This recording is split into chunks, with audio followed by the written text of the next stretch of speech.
that comes up is the diagram of all of the POPQ points. Now the POPQ system, as most of you know, POPQ stands for pelvic organ prolapse quantification, and it's the internationally accepted objective way of describing pelvic organ prolapse. First published by Rick Bump and others in 1996. So here we have all of the POPQ points, and at first glance this can look very cumbersome or too complicated for many clinicians. In fact, a lot of people don't use the POPQ system because this diagram right here can be kind of daunting. But if I break it down step by step, it becomes a little easier. So along the way, when we're measuring the POPQ points for a given patient, we need to do so in increments of 1 centimeter or less. So we need a ruler. And what I do in my practice is use a regular old wooden Q-tip like this. What they do is take a regular ruler and mark off 1 centimeter increments. When they get to the 5 centimeter point, they make a double hash mark. And at the 10 centimeter mark, they make a double hash mark. So I can use this as a ruler when I'm doing the POPQ measurements. There's other rulers on the market. There's non-disposable versions. There's even other disposable versions that are commercially available. So let's start with what these things mean. So most of these POPQ points are derived in relation to a reference point. That reference point is the opening of the vagina, or we'll call that the introitus. So things that are on the inside are given negative values, things that are on the outside are given positive values. So you can remember it kind of like golf. Negative numbers are good, positive numbers are bad. If things are falling out, they're going to be given a positive number. Let's use the easiest example first, point C. Point C stands for the cuff or the cervix, whichever applies. If they have a cervix, point C stands for cervix. If they have a cuff, it stands for cuff. And when you're measuring point C, you ask the patient to cough or strain or do whatever it is that would bring their prolapse down.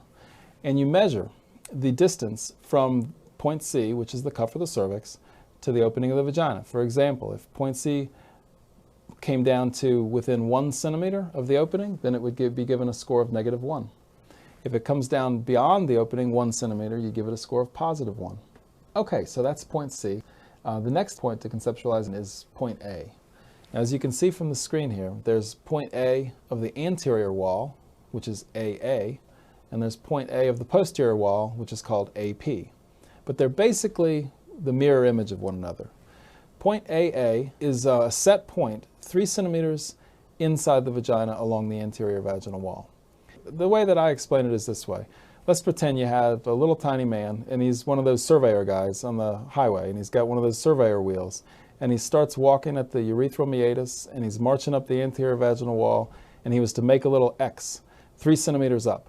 What you do as a clinician is you kind of do that in your mind. You measure along the anterior wall, and you focus your eyes on that point that's 3 centimeters up, and then when the patient's bearing down or coughing, you watch where that point comes in relation to the opening of the vagina. So if that point comes flush with the opening, it would be given a score of 0. If it didn't move at all, the best it could possibly be would be -3. And if it came all the way out, the patient had total prolapse, then the worst it could be would be +3. So that point AA can vary between -3 and +3, with -3 being perfect support. Point AP is the exact same thing, simply on the posterior side. That little tiny man, this time he's marching up from the posterior fourchette and making his little mark 3 centimeters inside the opening of the vagina there. So as a doctor, you do that. You measure, probably with your little ruler, 3 centimeters, focus on that point, and then determine when the patient's bearing down where that point comes in relation to the opening of the vagina. So there's 3 POPQ points that can only be positive numbers. These are just actual measurements. They're not in relation to the opening of the vagina. They're just measurements. So these are TVL, which stands for total vaginal length. That typically is just going to be the doctor's making the vagina as long as it can be using the speculum, and you get the measurement with your ruler, and the usual number is going to be something like 8 centimeters, 9 centimeters, 10 centimeters, something like that. Then there's PB, which stands for perineal body. That's the measurement from the posterior fourchette to the anus. So a typical number there might be 3 centimeters. Then there's GH, which stands for genital hiatus, or you could just use shorthand and call it the introitus measurement. And that's going to be from the posterior fourchette to the urethral meatus. That's also just going to be a measurement, so it could be something like 1, 2, or 3 centimeters depending on the patient. And of course, those numbers that I mentioned for TVL, PB, and GH are just typical numbers, typical ranges. They're not meant to be inclusive of everything that's possible. The B points are here and here. These are the B of the anterior wall, which is called BA, and B of the posterior wall, which is called BP. Now, these B points are really just put in the system to represent the worst prolapse in that particular segment. So B of the anterior wall is really just asking you a question as a doctor. It's asking you, is anything worse than the A point? If you say no to yourself, if the A point value is also representative of the worst prolapse in that segment, then your B score is going to be the same as the A score. In other words, the question that the B score is asking you is, what's the worst prolapse of the anterior wall? And if your answer is, well, nothing's worse than that A point, then you just make them the same number. However, if, let's say, the patient has complete procedentia, so her A score, AA, is +3, the B score is going to be still along the anterior vaginal wall, there's going to be something worse than +3. And that's going to be the number that you put in there. So in that example of complete procedentia, the A score might be +3 and the B score could be something like 6 or 7. And then the C point could even be beyond that. That same argument can be made on the posterior side. Exactly the same. It's just a mirror image. So again, you're just asking yourself, what's the worst prolapse in the posterior side? If that number is the same as the A number, then you record them as the same thing. But if something bulges beyond whatever value you gave to the A point, then you simply record that. The reason these numbers exist, I think, is because slings exist. So oftentimes, a sling will be placed right at that -3 position. That would mean that the A point, AA, was -3. It was the best it could possibly be. However, the patient still has prolapse of the anterior vaginal wall, which could curl around that sling and even be a positive number. So it's possible to have a -3 AA and a positive number of the B score where it's hanging out, say, 2 centimeters, for example. That would be a symptomatic anterior wall prolapse, and that would be a good example of when the B score comes into play. Same thing is true on the posterior wall. Let's say someone had a distal rectocele repair that was supporting the posterior wall really well, and so that the AP score was actually like a -3.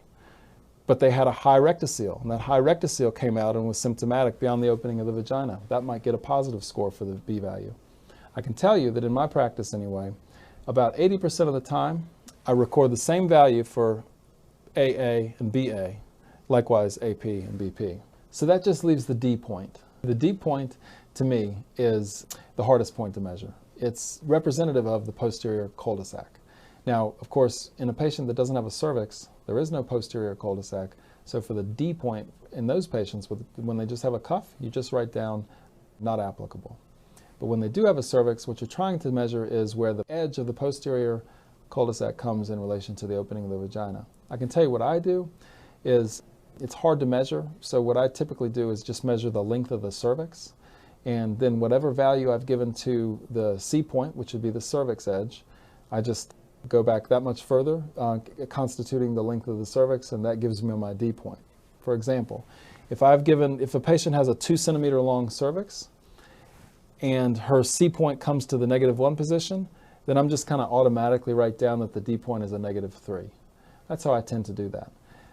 It does come into play though, and it does become an important number sometimes, especially when we're going to be doing prolapse repairs and leaving the uterus in place.